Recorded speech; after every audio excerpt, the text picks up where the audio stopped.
The basement smelled of damp paper and forgotten time.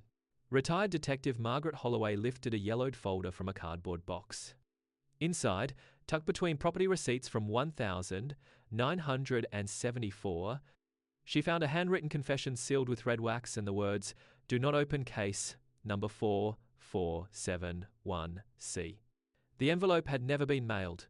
In her palm, it weighed less than an ounce. 31 years of silence had just cracked open. The year was 2019. Riverside County, California. Every spring, the Sheriff's Department held a public auction not for seized cars or jewelry, but for something stranger: boxes of unclaimed evidence, old case files, lost property, miscellaneous contents of evidence lockers deemed unnecessary for future prosecution. The public could bid on anything from bicycle locks to plastic bags of anonymous love letters. On the 16th of March 2019, a box labeled Miscellaneous Disposed 2018 sold for $12 to a private collector named David Chen. Chen collected vintage police memorabilia. He had no idea what he had bought. Inside the box, beneath a stack of 1970s parking tickets, Chen found 3 items that caught his eye: a woman's silver wristwatch, a Polaroid photograph of an empty parking lot, and a sealed manila envelope. The envelope bore a court seal dated the 3rd of September 1986. The words, "Confidential court document not for public access," were stamped 3 times in fading red ink. Chen, who had spent years studying police procedures, knew immediately this was unusual. Evidence was routinely destroyed, not sold. Sealed court documents were supposed to be transferred to archives, not dumped into disposal boxes. He photographed everything. He posted one image online. The responses came within hours. Within 48 hours, a retired Riverside County detective named Margaret Holloway had contacted Chen. She recognized the case number. 4471C. She said over the phone, her voice steady. "The Harrington murder. I worked it in '88. We never found the weapon. Never found a body." The confession inside the envelope, written on lined notebook paper, bore the handwriting of a man named Thomas Reeve. Reeve had died in 2004. In the confession, he claimed responsibility for the murder of a woman named Patricia Harrington, whose disappearance in 1974 had confounded investigators for over a decade. The confession was dated the 19th of August 1986. It had been submitted to the Riverside County Superior Court as part of a sealed motion.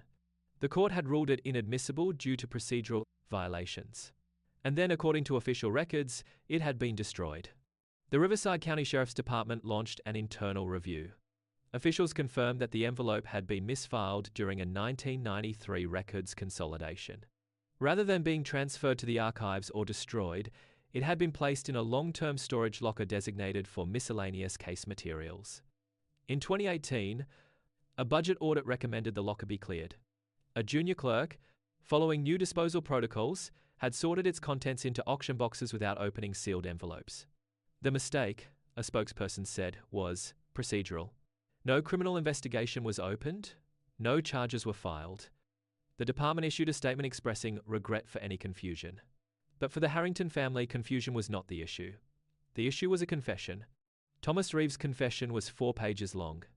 It described in clinical detail an encounter in the desert 14 miles east of the Salton Sea on the night of the 11th of October 1974. Reeve wrote that he had met Patricia Harrington at a gas station in Brawley. She was driving alone. He offered to follow her to the nearest repair shop. Instead, he led her down a dirt road. The confession continued for 3 handwritten pages. Then, on the 4th page, the handwriting changed. The ink was darker. The letters were larger. The tone shifted from factual recounting to something that read more like a justification. The final line read, "I did what needed to be done. She would have destroyed everything." Detectives at the time had noted this inconsistency. Reeve's mental state was questioned. No further action was taken. The confession was sealed and forgotten.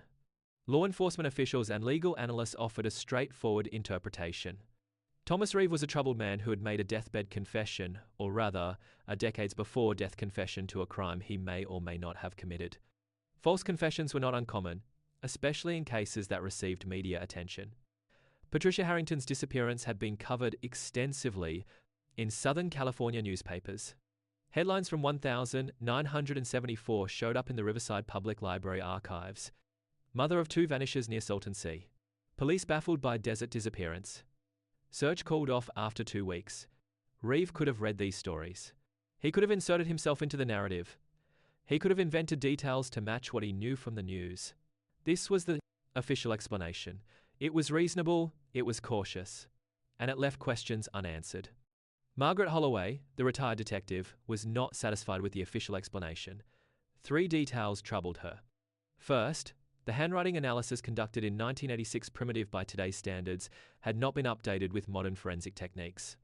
Second, Reeve's confession included a specific detail about Patricia Harrington's car that had never been made public. She had a cracked taillight on the passenger side. This detail appeared in no newspaper article. It appeared in no police report. It appeared only in the original missing persons file, which had been sealed in 1975. How did Reeve know? Third, and most unsettling, Patricia Harrington's car was never recovered. Not in 1974, not in the decades that followed. But in Reeve's confession, he wrote that he had pushed it into a ravine near the old abandoned mine. No ravine was searched. No mine was investigated. The map he described was never examined. What if the confession was real? This question hung over the case like dust over a desert road. If Thomas Reeve had indeed killed Patricia Harrington, where was her body? If he had disposed of her car near an abandoned mine, why had no one searched? The answer, Holloway speculated, might lie in what had been lost during the decades of misfiling and bureaucratic confusion. How many other sealed documents had been misplaced? How many pieces of evidence had been sold at auction, burned in accidental fires, or simply forgotten in storage lockers across America? The Riverside case was not unique. Similar incidents have been reported in 12 other counties over the past 20 years, according to a 2020 Government Accountability Office audit. Sealed confessions, missing autopsy reports, witness statements that had vanished into procedural gaps. The system was not airtight. It never had been. In 2021, the Riverside County Sheriff's Department reopened the Harrington case. They announced a new search in the desert east of the Salton Sea, guided in part by the details in Reeve's confession. They found nothing. The desert, after 47 years, gives up its secrets slowly. Or perhaps it never gives them up at all. David Chen, the collector who had sparked the investigation, kept the silver wristwatch he found in that box. He never determined who it belonged to. Margaret Holloway, now 73 years old, still keeps a copy of Reeve's confession on her desk. She reads it sometimes, not for answers, but for the questions it refuses to answer. One question remains, unanswered and perhaps unanswerable. If a confession can vanish for 31 years, reappear in a cardboard box, and vanish again into official silence, what else has been lost?